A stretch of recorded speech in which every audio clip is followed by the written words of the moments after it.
ওকে। So আমি এখানে যেটা, যেমন মনে করেন আপনি যদি বই পড়েন, কান্ট্রি রিস্কের এখানে, অন্য কিছু কথা বলা আছে। অন্য কিছু কথা কিরকম?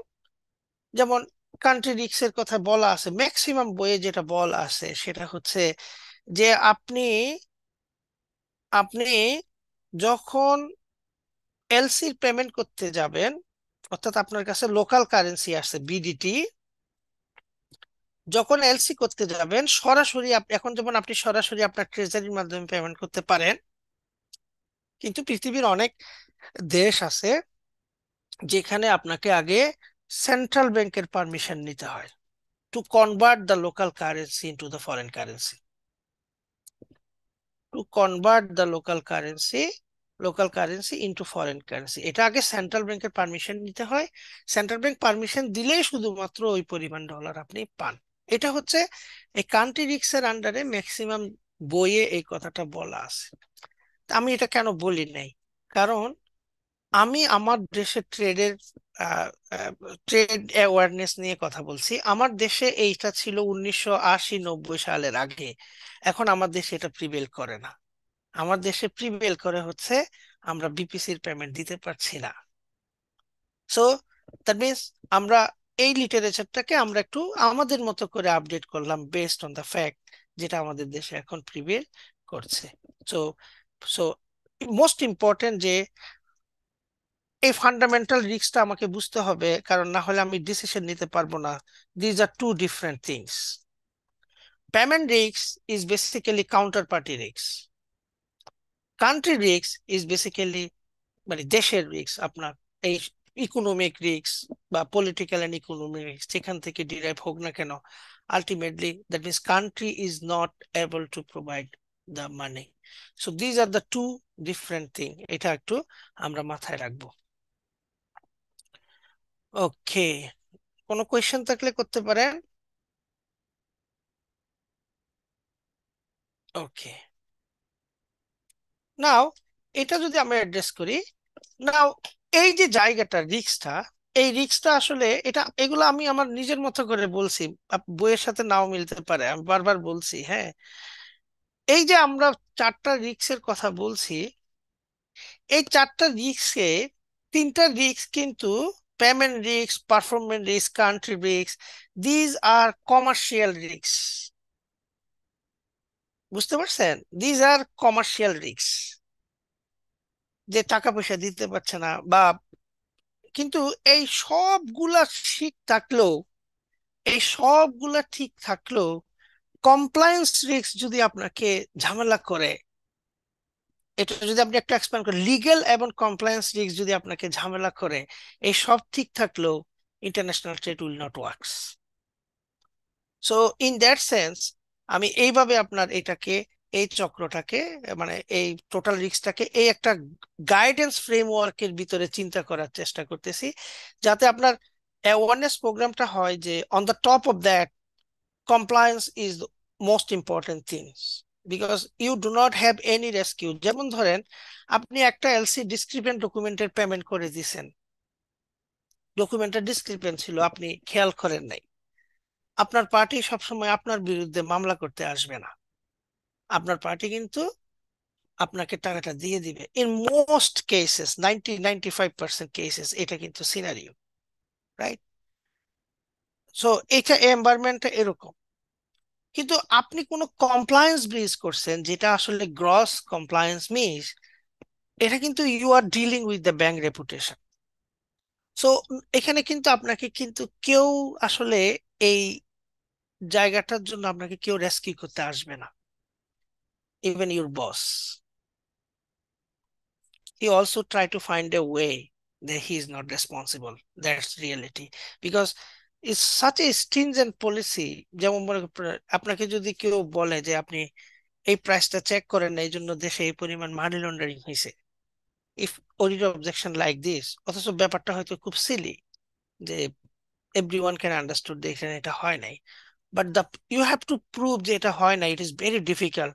বিকজ মানে এই জায়গাটাতে আসলে মানে ম্যাক্সিমাম জায়গায় আসলে পারসেপশন ড্রিভেন।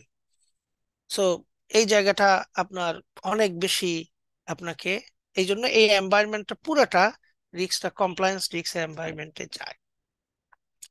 এখন আমরা আপার প্রশ্নের আনসারটা এখানে চলে আসবে।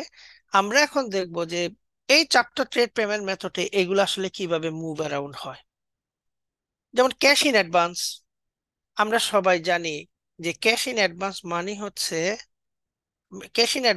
হচ্ছে যে দুইটা, এক্সপোর্টার অর্থাৎ যে গুড সাপ্লাই করবে, ইম্পোর্টার অর্থাৎ যে পেমেন্ট দিবে, এই দুইজন ব্যক্তির মাঝে মাঝে ইন্টারন্যাশনাল ট্রেডটা হয়। সো আমি যদি ক্যাশ ইন অ্যাডভান্সে দেখি, সো পেমেন্ট রিস্ক ইম্পোর্টারের দৃষ্টিকোণ থেকে, পেমেন্ট রিস্কটা এখানে কিন্তু সে পেমেন্ট করে দিছে, তার মানে পেমেন্ট রিস্ক হচ্ছে এক্সপোর্টারের। এখানে পেমেন্ট রিস্কটা কিন্তু চলে গেছে কারণ শিপমেন্টের আগে সে পেমেন্ট পাইছে। বাট এইটার জন্য আপনার ইম্পোর্টার পারফরমেন্স রিস্ক পেল। কান্ট্রি রিস্ক কি হতে পারে? কান্ট্রি রিস্ক হচ্ছে যে আমাদের দেশের রেগুলেশন আছে যে আপনি ইম্পোর্টের বেলায় $10,000 উপরে ক্যাশ ইন অ্যাডভান্স করতে পারবেন না। এর উপরে যদি করতে হয় আইদার বাংলাদেশ ব্যাংকের পারমিশন লাগবে অথবা কিছু সিকিউরিটি গার্ড লাগবে। So this is country risk. তার মানে this payment risk and country risk, এই ট্রানজেকশনটা হবে within the framework of the country laws and regulations. Now খেয়াল করেন, আপনার পার্টি পেমেন্ট করতে রাজি আছে আন্ডার ক্যাশ ইন অ্যাডভান্স, এবং এটা $10,000 উপরে। আপনি সেন্ট্রাল ব্যাংকের পারমিশনও নিছেন, এবং এখানে পার্টি পারফরমেন্সও করছে, আপনার ওই $10,000 গুডস বাংলাদেশে চলে আসছে। তার মানে কি payment risk cover, performance risk cover, country risk cover. বা ট্রানজাকশনটা স্ক্যান করে আপনি দেখছেন ওই জাহাজটা আসছে ফ্রম বন্দর Abbas, which is sanction, you cannot facilitate the transaction because it's of a compliance risk। বুঝতে পারছেন? সো তার মানে কি আপনি ভিতরের সব কাজ হলো, কিন্তু কমপ্লায়েন্স রিস্কটা আপনাকে এখানে কিন্তু ডিফারেন্টলি অ্যাক্ট করার জন্য বলতেছে, যেটা আপনার এরকম। So that is cash in advance. So আমি প্রত্যেকটা আইটেমকে আপনার এই চারটা ফ্রেমওয়ার্কে একটা মডেলের ভিতর দিয়ে নেওয়া যাওয়ার চেষ্টা করি। Open account, payment risk is very high because exporter payment পাবে যদি ইম্পোর্টার টাকা দেয়। এখানে performance risk low because importer can access to the goods, এটা বাকিতে বিক্রি, importer can access to the goods, importer can access to the goods even without giving any payment commitment, কোনো commitment ছাড়া সে কিন্তু এটা করতে পারে। Again country risk, country risk হচ্ছে যে যখন টাকাটা দিবে তখন আসলে ও তো টাকা দিবে, ব্যাংকের ফরেন কারেন্সি আছে কিনা, এই জায়গাটা যদি না থাকে তখন ওই যে আপনার রিজার্ভ থেকে টাকা দিচ্ছে কিনা, এই সমস্ত জায়গাগুলো থাকে। বাট এটা পুরোটাই করতে পারবেন না যদি আপনার কমপ্লায়েন্স রিস্কে সেম এক্সাম্পলে আপনার ঝামেলা হয়। তো ডকুমেন্টারি কালেকশন যেটা, ডকুমেন্টারি কালেকশনটা দেখেন এখানে, এখানে ডকুমেন্টারি কালেকশনটা হচ্ছে যে ক্যাশ ইন অ্যাডভান্স এবং ওপেন অ্যাকাউন্টে খেয়াল করবেন এখানে কিন্তু সরাসরি ইন্টারন্যাশনাল লিটারেচার অনুযায়ী সরাসরি এক্সপোর্টার ইম্পোর্টারকে, ক্যাশ ইন অ্যাডভান্সও ব্যাংক শুধু পেমেন্ট করে। ডকুমেন্টারি কালেকশনে হচ্ছে এ এক্সপোর্টার গুডসটা পাঠাই দিবে, খেয়াল করেন ডকুমেন্টটা সরাসরি ইম্পোর্টারকে দিবে না, সে তার ব্যাংকের মাধ্যমে ইম্পোর্টারের ব্যাংকে দিবে। আমি একদম একদম প্লেন ল্যাঙ্গুয়েজে বলছি। বাট ইম্পোর্টারের ব্যাংকে দেওয়ার পরে ইম্পোর্টারকে ওই ডকুমেন্টটা নিতে হবে, না হলে সে গুডস রিলিজ করতে পারবে না। বাট ওখানে ইনস্ট্রাকশন দেওয়া থাকে যে তুমি আগে ডকুমেন্টের টাকা দিবা, তারপরে তুমি ডকুমেন্ট নিতে পারবা। তার মানে কি এখানে ব্যাংকিং চ্যানেলে ডকুমেন্টের আদান প্রদান হচ্ছে ট্রানজেকশনটাতে, যেখানে ক্যাশ ইন অ্যাডভান্স আর ওপেন করে ব্যাংকিং চ্যানেলে হয় না, এখানে একটু রিস্কটা মিটিগেট করার চেষ্টা করা হয়েছে। তার মানে টাকা দিলেই সে ডকুমেন্ট পাবে, না হয় পাবে না।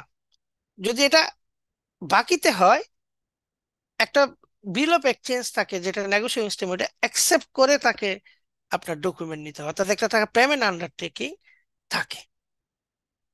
আর ডকুমেন্টারি ক্রেডিটটা এটা আমরা ডিটেলস একটু আলোচনা করার চেষ্টা করব। কিন্তু এই সবগুলোর ক্ষেত্রে কিন্তু payment risk, performance risk, country risk থাকে, এবং on the top of that এখানে একটা কমপ্লায়েন্স রিস্ক আছে। আপা, কোনো প্রশ্ন আছে? বা পাপি আপা, আপনি আপনার প্রশ্নের কিছুটা আনসার পেয়েছেন? জি, তার মানে ডকুমেন্টারি কালেকশনে যখন মানে ইম্পোর্টারের ব্যাংকের কাছে এই ডকুমেন্ট গুলো আসছে, তখন তাকে পুরো অ্যামাউন্টটা দিয়েই কি ডকুমেন্টটা রিলিজ করতে হচ্ছে? জি, এখানে দুইটা মেথড আছে। একটা যেটা হচ্ছে আপনি বললেন যে একটা পেমেন্ট দিতে হয় এখানে। Deliver document against payment. এখানে কালেকশনে যখন ডকুমেন্ট আসে ওর উপরে একটা শিডিউল থাকে, ওখানে ইনস্ট্রাকশন দেওয়া থাকে কিভাবে ডকুমেন্টটা ইম্পোর্টারকে দিবে। একটা থাকে ডেলিভার ডকুমেন্ট এগেইনস্ট পেমেন্ট। তার মানে এখানে বলা হচ্ছে ওকে ডকুমেন্টটা দিবেন, আগে আগে টাকা দিবে, তারপরে ডকুমেন্ট দিবেন। ঠিক আছে? তার মানে আগে টাকা দিতে হবে তাকে। আরেকটা আছে বাকিতে বিক্রি, deliver document against acceptance. Against acceptance মানে হচ্ছে ওই ডকুমেন্টের মধ্যে নর্মালি একটা বিল অফ এক্সচেঞ্জ থাকে, নেগোশিয়েবল ইনস্ট্রুমেন্ট। এটাকে তাকে অ্যাকসেপ্ট করে দিলেই তাকে ডকুমেন্ট দিতে হয়, যেটাতে বলা থাকে সে 30 দিন বা 90 দিন পরে টাকা দিবে, বা একটা টেনিওর বলা থাকে যেটার পরে টাকা দিবে। এখন বিল অফ এক্সচেঞ্জে যখন সাইন করে, is like a cheque. Cheque is a bill of exchange, right? তার মানে কি, এটা কিন্তু আনকন্ডিশনাল একটা আন্ডারটেকিং হয়ে যায় এই আমাদের দেশের আইন অনুযায়ী, যে এক্সপোর্টার ইম্পোর্টার তাকে টাকা দিবে। সে মাল যে ক্ষতি হয়েছে, খারাপ হয়েছে, এগুলো কিন্তু বলতে পারবে না। Is free from this because is unconditional undertaking. তার মানে এখানে একটা লিগেল কমিটমেন্ট দিয়েই কিন্তু তাকে টাকাটা নিতে হয়। বুঝতে পারছেন আপা? জি। ওকে, আর কারো কোনো প্রশ্ন আছে? আচ্ছা, আমার আমার এখানে আরেকটা কোয়েশ্চেন, এই যে বিল অফ এক্সচেঞ্জের যে বিষয়টা বললেন, ওখানে একটা পোর্শন অফ পেমেন্ট দিয়ে করতে হয়, বাকিটা 30 দিন বা 90 দিন পরে দিবে, বিষয়টা কি এরকম? না, এখানে যদি একটা পোর্শন যদি সাইটে দিতে হতো তাহলে এটা মিক্সড পেমেন্ট হয়ে যাচ্ছে না? আপনি যদি বলেন যে আচ্ছা। 10%, এটা এটা হচ্ছে যখন বিলোবে যে অ্যাকসেপ্টেন্স কথাটাই আসবে যখন আসলে বাকিতে বিক্রি। ঠিক আছে না? জি। বাকিতে বিক্রি। আর যেটা আপনি বলতেছেন এই পার্সেন্ট তো সাইটে দিতে হবে, তার মানে কি, এটা কিন্তু আর অ্যাকসেপ্টেন্স হবে না, এটা টাকাটা দিতে হবে। ওখানে অ্যাকসেপ্টেন্সের বিষয়টা থাকবে না, কারণ তাকে টাকা দিতে হবে। ক্লিয়ার আপা? জি, ক্লিয়ার। ওকে, আর কারো কোনো প্রশ্ন আছে? যদি না থাকে আমরা পরে যাই। নাও, আমরা এখন আমাদের যে ট্রেড এনভায়রনমেন্ট আছে সেই ট্রেড এনভায়রনমেন্টটা থেকে যদি একটু দেখি, যে আমরা ডকুমেন্টারি ক্রেডিট প্রিডোমিনেন্ট একটা কান্ট্রি, আমাদের ইন্টারন্যাশনাল ট্রেড যদি আসলে আপনি ভালো অফিসার হতে চান দ্য ব্যাংক, তাহলে আপনাকে আসলে ডকুমেন্টারি ক্রেডিটের উপরেই ভালো হতে হবে, না হলে কিন্তু আপনি ভালো অফিসার হতে পারবেন না। সো দ্যাটস ওয়াই আমাদের ট্রেড এনভায়রনমেন্ট এটা। নাও, ডকুমেন্টারি ক্রেডিট জিনিসটা কি? যেমন ধরেন, এই যে ক্যাশ ইন অ্যাডভান্স, এখানে সবচেয়ে রিস্কি পজিশনে কে আছে?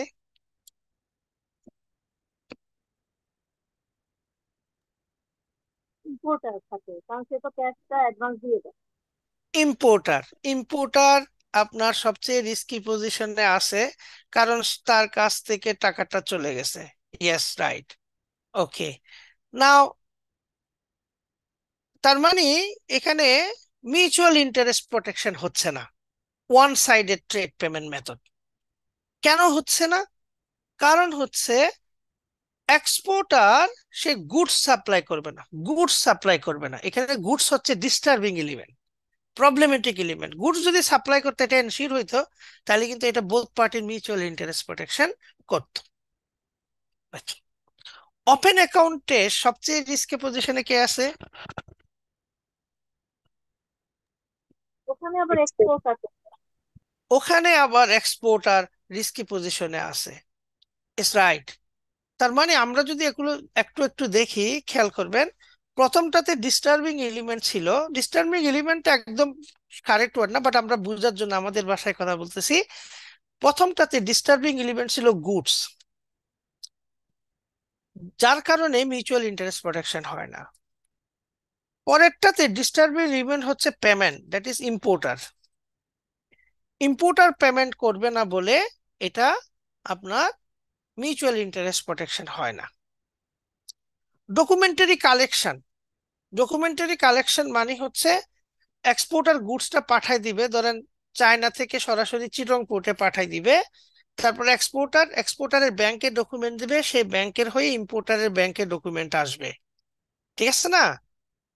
এখন ব্যাংক কিন্তু ডকুমেন্ট দিবে তখনই যখন ইম্পোর্টার টাকা দিবে, এটা ধরে নি, বাকিটা বাদ দেন। নাও এখানে এই পেমেন্ট মেথডটা কি আপনার মিউচুয়াল ইন্টারেস্ট প্রোটেকশন করে?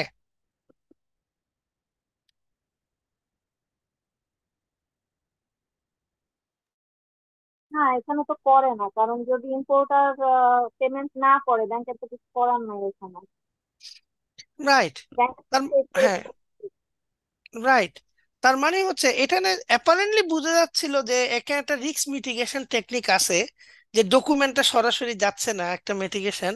কিন্তু কখনো যদি মালের দাম কমে যায়, ইম্পোর্টারের ফাইন্যান্সিয়াল অবস্থা যদি খারাপ হয়ে যায়, he might not come to the bank to release the document. That means exporter যে তার গুডসটা কিন্তু অলরেডি কিন্তু চিটং পোর্টে আছে, তাহলে তার কাছে এখন অপশন কি? এখানে একটা অল্টারনেটিভ বায়ার খুঁজতে হবে যেখানে ডিসকাউন্টে বিক্রি করবে, অথবা তাকে গুডসটা দেশের বাইরে ফেরত নিতে হবে। তার মানে তার কিন্তু রিস্ক আছে। এগেইন দ্য ডিস্টার্বিং এলিমেন্ট হচ্ছে ইম্পোর্টার, ঠিক না? তার মানে ইম্পোর্টারের পেমেন্ট বিহেভিয়ার সে না নিবে, এই জন্যই কিন্তু আপনার আপনার মিউচুয়াল ইন্টারেস্ট প্রোটেকশন হচ্ছে না। তাহলে এই সিনারিওটাতে আমরা দেখি যে regardless of the trade payment method, cash in advance, open account, documentary collection, two fundamental component that's actually prevent যে ট্রেড পেমেন্ট মেথডটাকে মিউচুয়াল ইন্টারেস্ট হয় না। একটা হচ্ছে ইম্পোর্টার্স ক্রেডিবিলিটি, অর্থাৎ সে পেমেন্ট দেয় না, অথবা গুডস আনসার্টেনিটি, গুডস ঠিক মতো আসবে কিনা। এই দুইটা হচ্ছে ডিস্টার্বিং এলিমেন্ট, একটাতে হয়তো একটা, আরেকটাতে আরেকটা। So international chamber of commerce এইটাকে অ্যাড্রেস করার জন্য একটা ট্রেড পেমেন্ট মেথড দেওয়া হয়েছে, যেখানে সে বলছে যে গুডস এর যে সার্টেনিটি রিস্কটা আছে সেটা সে শিফট করে দিছে টু ডকুমেন্ট, আর ইম্পোর্টারের যে আনসার্টেনিটিটা আছে সেটা শিফট করে দিছে টু ব্যাংক। তার মানে হচ্ছে যে ব্যাংক একটা আন্ডারটেকিং দিবে, যে আন্ডারটেকিং এ কিছু টার্মস এন্ড কন্ডিশন থাকবে, কিছু ডকুমেন্ট চাওয়া হবে, ওই ডকুমেন্ট যদি ঠিক মতো থাকে তাহলে ব্যাংক পেমেন্ট করবে। নাও জিনিসটা দেখি, এটাকে একটু অ্যানালাইসিস করি, তাহলে এটাকে মিউচুয়াল ইন্টারেস্ট প্রোটেকশন করা যায়, এটা বলা যায় কিনা। Now what is document? Document is just not a piece of paper. যেমন ধরেন এখানে ডকুমেন্ট আছে, একটা ডকুমেন্ট আছে কমার্শিয়াল ইনভয়েস, তার মানে সেলার ডিক্লারেশন, এক্সপোর্টার ডিক্লারেশন, বেনিফিশিয়ারির ডিক্লারেশন যে সে এই গুডসটা শিফট করছে এবং এটার এগেইনস্টে সে এই বিলটা করতেছে। তার মানে এটা ও যে শিফট করছে সেটা তার নিজের একটা ডিক্লারেশন এটা। না, এখানে আরেকটা ডকুমেন্ট আছে সার্টিফিকেট অফ অরিজিন, এটা ইস্যু করে দেশের চেম্বার অফ কমার্স। তার মানে একজন থার্ড পার্টি ক্রেডিবল কোম্পানি বা প্রতিষ্ঠান ডিক্লেয়ার করতেছে যে আপনি যে গুডসটা আনতেছেন তার অরিজিন হচ্ছে এটা। তার মানে this is not a piece of paper, it's reflection of A event with the underline transaction. আপনি একটা বিল অফ লেডিং পাচ্ছেন, তার মানে কি? আপনি যে বিল অফ লেডিং পাচ্ছেন তার মানে হচ্ছে একটা শিপিং লাইন আপনাকে বলছে এই গুডসটা এখানে উঠছে, এই গুডসটা এই পোর্ট থেকে এই পোর্টে আসবে, এই গুডসটা এইভাবে এইভাবে এইভাবে এইভাবে আসতেছে। তার মানে থার্ড পার্টি আপনাকে বলতেছে যে আপনার গুডসটা এইভাবে এইভাবে আসবে। সো ইটস এভিডেন্স যে এটা কিন্তু অনেক বেশি মানে আপনার ঘটনাটা, ইভেন্টটাকে কিন্তু রিফ্লেক্ট করে টু ডকুমেন্ট। যেমন আপনি যদি ইনস্পেকশন সার্টিফিকেট নেন, সে আপনাকে ইনস্পেকশন করে বলে দিচ্ছে যে এই গুডস এর কোয়ালিটি হচ্ছে এটা। So that means the document that we are talking about is not only the piece of paper, it is basically reflection of the event regarding your transaction.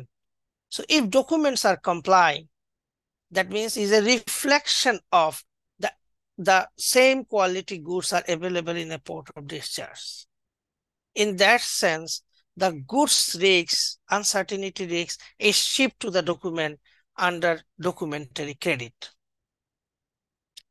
R importers রিস্কটা কিভাবে হলো? Bank commitment why it is so important, because the business that banks is actually are conducting is based on the trust, taking deposit money, right, without any, সে টাকা দিতে পারবে কিনা এটা কিন্তু চিন্তা করে না আমাদের কাস্টমাররা, ঠিক না? আপনাকে ডিপোজিট দেয়, and banks are highly regulated and neutral position, independent expert in handling these transactions. So bank তাকে কমিটমেন্ট দিচ্ছে যে অ্যাপ্লিকেন্ট যদি দেউলিয়াও হয়ে যায়, ডকুমেন্ট যদি ইন অর্ডার হয়, তাইলে কিন্তু পেমেন্ট করতে হবে। একটা লাইভ এক্সাম্পল দিই, কিছুদিন ধরে এটা আমার কাছে আসতেছে যে আগের এমপি, এই যে কিছুদিন আগে যারা এমপি হয়েছে, তাদের জন্য গাড়ি ইম্পোর্ট করার জন্য অলরেডি অর্ডার দিয়ে দিচ্ছে, কিছু ডকুমেন্ট চলে আসছে, এদের পেমেন্ট করতে হবে কিনা। এটা কিন্তু তাহলে কি হচ্ছে, তার মানে অ্যাপ্লিকেন্ট যে ইম্পোর্টার, সে কিন্তু নাই, the terms and condition complied, issuing bank has to make payment, ঠিক না? তার মানে the credibility of the importers is shifted to the bank. So এই যে জায়গাটা মানে অ্যাপ্লিকেন্টের অবস্থা যাই হোক না কেন, ব্যাংকের পেমেন্ট দিতে হয়। It's a very good example, Nesar. I think that it clarifies মানে এই যে applicant risk যেটা। জি জি। সো এইখানে তাহলে আপনি দেখেন, এখন যদি আমি ডকুমেন্টারি ক্রেডিট, তার মানে কি documentary credit is an undertaking of the issuing bank to make payment under A কমপ্লাইং presentation. তার মানে এখানে গুডস এর কোনো সম্পর্ক নাই, অ্যাপ্লিকেন্টের কোনো সম্পর্ক নাই। তাহলে এটা কিভাবে মিউচুয়াল ইন্টারেস্ট প্রোটেকশন করে? The document that you are asked for, if it is complying, is represent the exact same quantity, same specification goods available at the discharge, because it's a representative document. It's not only the piece of paper, right? So in that sense, and bank only make payment if it is complying. So in that sense, the interest of the importer is vested to the issuing bank and it is protected. On the other hand, এক্সপোর্টারকে যদি আপনি দেখেন, সে জানে যে document যদি কমপ্লাইং হয় তাহলে কিন্তু পেমেন্ট সে পাবে, তার মানে তার ইন্টারেস্টটা কিন্তু protected. So documentary credit is the only trade payment method যেটা আসলে মিউচুয়াল ইন্টারেস্ট প্রোটেকশন করে in the both the buyer and seller, exporter and importer. Documentary ক্রেডিটে ইম্পোর্টারকে বলা হয় অ্যাপ্লিকেন্ট অ্যান্ড এক্সপোর্টারকে বলা হয় বেনিফিশিয়ারি। তো ইন দ্যাট সেন্স আমরা বলতে পারি applicant and beneficiary. Now people ask question যে ডকুমেন্টারি ক্রেডিট, খেয়াল করবেন ডকুমেন্টারি ক্রেডিট যে কি বলে is costly. It is true, it is costly, it is not cheap, but why it is costly? এটা হচ্ছে, খেয়াল করবেন, আপনাকে আপনারা যদি একজন আরেকজনকে বিশ্বাস করতেন, ট্রাস্ট করতেন, আপনারা কখনো ডকুমেন্টারি ক্রেডিটের কাছে আসতেন না। হয় আপনারা ক্যাশ ইন অ্যাডভান্স করতেন অথবা ডকুমেন্টারি ওপেন অ্যাকাউন্ট করতেন, ঠিক আছে না? কিন্তু আপনারা একজন আরেকজনকে বিশ্বাস করেন না, ট্রাস্ট করেন না। বিশ্বাস বা ট্রাস্ট মানে ব্যক্তিগত পর্যায়ে না, বিজনেস ট্রাস্টের কথা বলছি। এই জন্য আপনি একজন থার্ড পার্টির কাছে আসছেন, which is credible, right, which is bank, যার উপরে আন্ডারটেকিং এর উপরে আপনি ব্যবসা করতেছেন, আপনারা দুইজন এক্সপোর্টার এন্ড ইম্পোর্টার। সো যার উপরে আপনি ভরসা করে কেন্দ্র করে ব্যবসাটা করতেছেন, তাকে তো তার কিছু কস্ট দিতে হবে, right? And what is the, এই কস্টটার নাম কি? এই কস্টটাকে আমরা বলি normally charges, right? But very important thing, যে আমরা যদি এভাবে বলি, একটা একটা আমি বইয়ে পড়েছি যেটা আমার খুব ভালো লাগছে, যে এটা এটা আপনাদের সাথে শেয়ার করি। এটা হচ্ছে যে ডকুমেন্টারি ক্রেডিট এটা আসলে কি জিনিস। এটা বলছে এভাবে, is a distrust child between the buyer and seller. Yeah, very nicely explained. তার মানে কি, সো ডিস্ট্রাস্ট আপনাদের ভিতরে যাটা আছে সেটাকে আমি ব্যাংক হিসেবে, চার্জ হিসেবে আসলে আমি কি করতেছি, তুমি যে আমার ট্রাস্টটাকে ব্যবহার করতেছো সেটার জন্য টাকা নিচ্ছি। এটা শুধু ট্রানজেকশনের জন্য না। So your documentary credit is a trust between the parties. কারণ আপনাদের দুইজনের ভিতরে ডিস্ট্রাস্ট আছে। আপনাদের ডিস্ট্রাস্ট না থাকলে ইউ আর ভেরি হ্যাপি যদি থাকেন to open account and cash in advance, you need not to come here, you are not welcome here. Okay, so এই জায়গাটাতে এই জন্য আপনার মিউচুয়াল ইন্টারেস্ট, আপনার এই সমস্ত জিনিসপত্র আপনার লাগে। এখানে আপা একটা কমেন্ট করছে, commission is backed by goodwill and mortgage. গুডউইলটাই হচ্ছে ট্রাস্ট, যেটা আমি বলছি, ঠিক আছে না? এটাই তো ট্রাস্ট।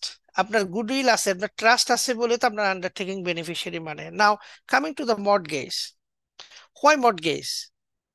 মর্টগেজটা কেন? কারণ হচ্ছে অ্যাজ এন ইস্যুইং ব্যাংক আপনাকে পেমেন্ট করতে হবে, রাইট? আপনি যখন একটা এলসি করবেন ইস্যুইং ব্যাংক হিসেবে, আপনি পেমেন্ট করছেন। এই পেমেন্ট করাটার মানেটা কি? এই মানেটা হচ্ছে issuing bank assume credit risk of the applicant.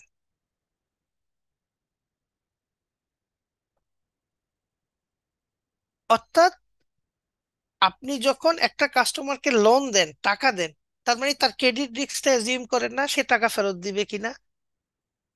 তাহলে একটা যখন এলসি করেন আপনি নিজে নিজে আন্ডারটেকিং দিচ্ছেন যে আপনি পেমেন্ট করবেন বেনিফিশিয়ারিকে। তার মানে কি, you also assume credit risk of the applicant.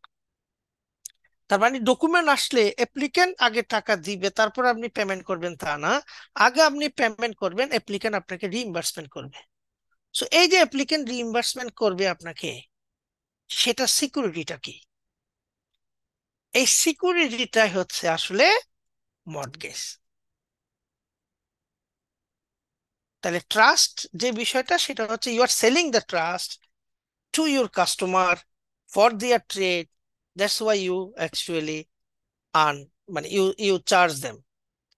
আর মর্টগেজটা হচ্ছে is a security for to ensure reimbursement from the applicant, because you are assuming credit risk of the applicant when you issued an LC. ঠিক আছে আপা?